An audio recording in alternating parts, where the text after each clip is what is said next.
17 তলায় এইভাবে মাছি ঢুকলো কোথা থেকে এত বড়? 17th ফ্লোরে? বাপরে, এরা যদি 17th ফ্লোরে চলে আসে তাহলে তো নিচের তলাগুলোই কি করছে এরা? যখনই তোমার খারাপ হবে তখনই তুমি এই জানালার পাশে এসে দাঁড়াও, সারা সিটিটা দেখো, দারুণ লাগবে, মন খারাপের দিন চলে যাবে। আমার উইন্ডোটা খুলে দিলেই হচ্ছে ফুল সিটি, একদম পুরো সিটি, এপাশে গঙ্গা। শুরুতেই বলছি স্কিপ না করে পুরো ভিডিওটা দেখো, খুব ভালো লাগবে। আমার সারা ফ্ল্যাটের যে কাজ চলছে সব কিছু ভিডিওর মধ্যে দেখিয়েছি। ভালো লাগলে কমেন্ট করো, আর খুব ভালোবেসো আমাকে, ভালোবাসা দিও যাতে আগামী দিনে আরও সুন্দর সুন্দর ব্লগ নিয়ে আসতে পারি। চ্যানেলটাকে সাবস্ক্রাইব করো, পাশে থাকা বেল বাটন যেটা আছে সেটাকে প্রেস করতে ভুলো না কিন্তু। নমস্কার বন্ধুরা, চলে এসেছি আবার একটা ব্লগ নিয়ে। আর আজ আমার এই ব্লগটা, এটা কোনো ব্লগ নয়, ব্লগিং বলবো না, বিকজ এটা হচ্ছে আমার যে ঘরে ইন্টেরিয়র কাজ হচ্ছে, আমার যে নিউ ফ্ল্যাটটা ইনগ্রেশন করার পরে আমি কাজ শুরু করেছিলাম।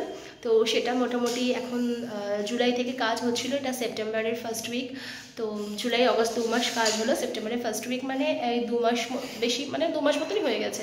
তো মোটামুটি কমপ্লিটেড, বাট এখনও রঙের কিছু কাজ বাকি আছে ফিনিশ করতে, এইগুলো ফিনিশ করতে বাকি আছে। অ্যান্ড বাইরের ফল সিলিংয়ের লাইটিংয়ের সব কাজ বাকি আছে। ওয়েট, তো এখানে টিভি ক্যাবিনেটের সব বাকি আছে বলতে সব লাইটিংয়ের কাজই বাকি আছে, টিভি ক্যাবিনেটগুলো। তাই এখানে র্যাক বাকি আছে কাচের, কিচেনের ওপরের কাবার্ডের দুটো থাক করতে বাকি আছে। আর মোটামুটি রঙের কমপ্লিট, রঙের সব চয়েসটাই আমার। পুরো ঘরে যে এই যে আখরোট কালারের যেটা হয়েছে, এই চয়েসটা আমি একটু হালকা কালার বেশি পছন্দ করি। আর আমার সবসময় এই যে কালারটা যেটা আমি পরে আছি কুর্তিটা, এই কালারটা খুব ভালো লাগে। তো যেই কারণের জন্য আমি এই ওয়ালটাতে কিছুটা, মানে আমার এটা খুব ডিপ, বাট এটা আমি হালকা নিয়েছি। এখানে ভিডিওতে ফিল্টার আছে হয়তো, সেই জন্য এটা ডিপ লাগছে, বাট সামনে থেকে এসে দেখলে এই কালারটা ডিপ একদমই নয়, খুব হালকা একটা মিষ্টি কালার। এটা আমার চয়েসের, এটা সবই আমার চয়েসেরই কালার। এমনকি ফল সিলিংয়ের যে এই যে চকলেট কালারটাও আমার চয়েসে, এগুলো সবই আমার চয়েসে। বাট ঋদ্ধির পাপার চয়েসে একটা কালার হয়েছে, সেটা হয়েছে এটা ঋদ্ধির পাপার চয়েসে করা হয়েছে। তো ভিডিওটা তোমরা স্কিপ না করে দেখো। এটা ইনকমপ্লিট একদম, ঘর সব নোংরা হয়ে আছে। পরে যখন একদম ঢুকে যাবো, শিফটিং হয়ে যাবে, অবশ্যই গণেশ পুজোর পরে তোমরা সেই ব্লগ পাবে। আর আমার এখানে এই যে উইন্ডো আছে, এটা সব নোংরা হয়ে আছে, এখন কিছু দেখানোর নেই। যারা কাজ করছে ইন্টেরিয়রে ওদের সব জামা কাপড় মেলা আছে, ওগুলো আমার একটাও নয়। তো এই সমস্ত চলতে থাকে। যাই হোক, মোটামুটি তো ঘরে আমি ফল সিলিংয়ে বেশি লাইটিং করিনি, জাস্ট সাইডে এগুলো করেছি, কেন কি ঘরে আমার সেরকম লাইট লাগবে না, বেডরুম সবসময় অন্ধকার রাখাই ভালো। আর এখন ভিডিও করছি বা প্রথম বলে সব লাইট জ্বালিয়েছি, এতগুলো লাইট জ্বালালে আমি এত টাকা ইলেকট্রিক বিল দিতে পারবো না, যদিও এগুলো সব দামি লাইট, ইলেকট্রিক বিল কম আসবে। তো চলো আমার উইন্ডো দিয়ে এখন রাত্রে যে সিনারিওটা একটু দেখে নেওয়া যায়, কারণ এখন তো গঙ্গাটা বোঝা যাবে না, উইন্ডো খুললেই গঙ্গা দেখা যায়, বাট গঙ্গাটা বোঝা যাবে না, ফুল সিটি অ্যান্ড গঙ্গা। তো গঙ্গা বোঝা যাবে না, বাট সিটিটা তো বোঝা যাবে। বা তোমার ব্যালকনিতে আবার যাও, তো আমার পুরোটাই হচ্ছে city view and Ganga view. সত্যি, আর দিনের বেলা যখন গঙ্গাটা দেখি না, মানে এই যে গঙ্গাটা পুরো চওড়া করে এখান থেকে দেখা যাচ্ছে, মানে গঙ্গাটা যখন দেখি আরও মনটা শান্তি হয়ে যায়। তো চলো তাহলে ভিডিওটা লেন্দি করলাম না, bye bye everyone. Riddhi bye bye করে দাও, বাই বাই।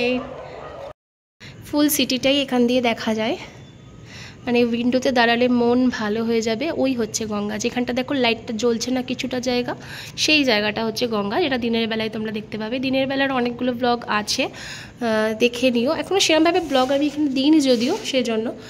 আর এখানে তো বললাম ওই ইন্টেরিয়র বেলা দিয়ে সব জিনিস শুকাচ্ছে জন্য এখানে এই ব্যালকনিতে যাচ্ছি না। এই ব্যালকনি থেকেও পুরো ফুল সিটি ভিউ, বাট এই যে ব্যালকনিটা, এখান থেকেও সিটি ভিউ।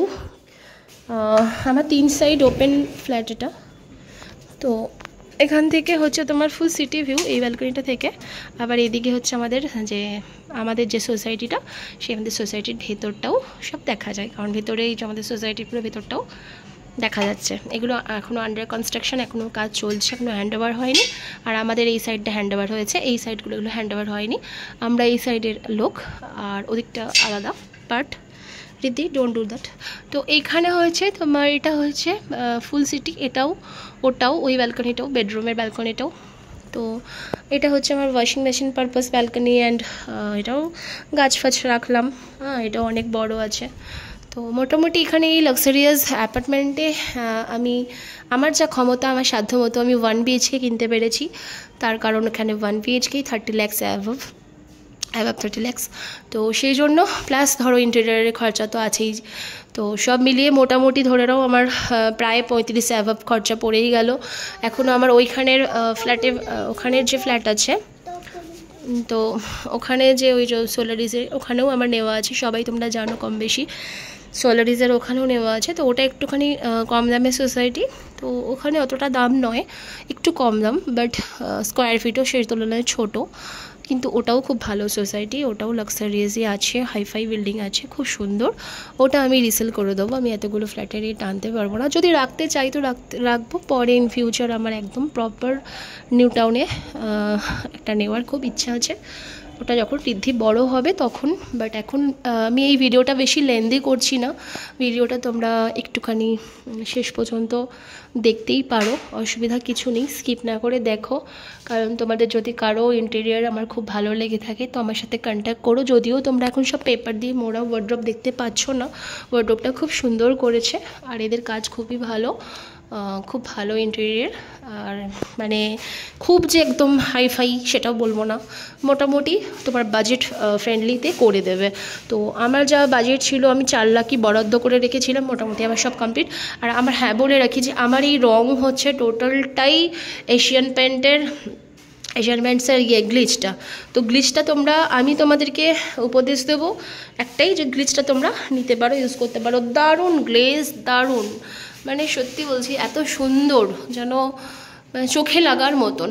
তোমরা যারা ভিডিওতে দেখছো হয়তো বুঝতে পারছো না, ভালো লাগছে না, যে না এটা হচ্ছে রয়্যাল গ্লিচ, রয়্যাল, আমার সব রয়্যালের রং হয়েছে, হোল মানে পুরো ঘরটাই, যদিও ছোটো ঘর বলেই সেটা সম্ভব হয়েছে, যাদের 2 BHK বা 3 BHK অনেক বড় ডাইনিং প্লেস, লিভিং স্পেসটা, তারা হয়তো এতটা খরচা করতে পারবে না। বাট আমার ছোটো স্পেসের মধ্যে বলে আমি একদম কস্টলিটাই করিয়ে নিয়েছি। তোমরা অ্যাসপিরাটাও করতে পারো রয়্যালের, এশিয়ান পেন্টের।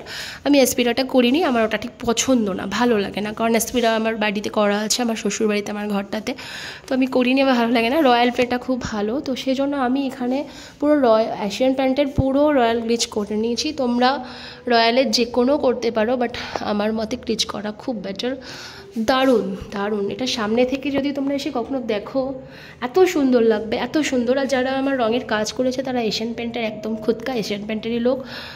মানে আমি সব কিছুতেই হাইফাই খরচা করেছি, কারণ আমি করবো বাবু একবার, কারণ বারবার আমি এগুলোতে সব খরচা করতে পারবো না, সেই জন্য আমি একবার করব। তো আমি এখানে জানালাটা যেই খুলেছি এখানে একটা পোকা ঢুকে গেছে, এত পরে বাবা, এটা পোকা না মাছি বোঝা যাচ্ছে না, 17 তলাতে এইভাবে। তো অবশ্যই করব, তবে আমি একটা কথাই বলতে চাই তোমাদেরকে, যে যদি তোমাদের কারোর আমার ইন্টেরিয়ার খুব পছন্দ হয় থাকে, ছোটোর ওপরে বেশ 3-4 লাখ টাকার মধ্যে খরচা হয়েছে, আমার বেশিও খরচা হয়নি, তো মোটামুটি তোমরা করতে পারো। আর আমার রান্নাঘরটা এখন কম লাইট লাগছে, তার কারণ রান্নাঘরে আমাদের সারফেসের এখনও কিছু বসেনি, রান্নাঘরের কিছু কাজ বাকি আছে, সেজন্য এখনও বসেনি। তো মোটামুটি লাইটিংয়ের কাজ বাকি আছে আর কি, তো এইগুলোতে মোটামুটি কমপ্লিট, বাট এখনও এখানে সব বাকি আছে, মিডিলের সব লাইট লাগাতে বাকি আছে। আমাকে হ্যাঙ্গিং লাইট বলছে লাইটিংয়ের লোকেরা, বাট আমার পছন্দ না, বেশি হাবজা গাবজা ক্যারামেরা লাগে, আমার একদম ভালো লাগে না, সেই ছোটো লোকের মতন। যদিও হ্যাঙ্গিং লাইটটা ভালো লাগে, অনেকেরই লাগে, আমার অতটা ভালো লাগে না। আমি চেয়েছিলাম যেটা ঝাড় লাগাতে, সেটাও অতটা ভালো লাগে না ঘরে, ছোটো ঘরে, তো বললো ঝাড় লাগালে ফ্যানের জায়গাটা তাহলে ক্লোজ করতে হবে। তাহলে আমি তো এখন শুধু ঘরেই আমার এসি, আমার তো একটাই এসি, তো আমি তো নতুন করে এখন এসি কিনে তো ড্রয়িং রুমে এখন এসি লাগাচ্ছি না, ওখানটা ফাঁকাই থাকছে এসির জায়গাটা, সেই জন্য আর কিছু করলাম না। ঠিক আছে, tata everyone, bye bye, take care everyone.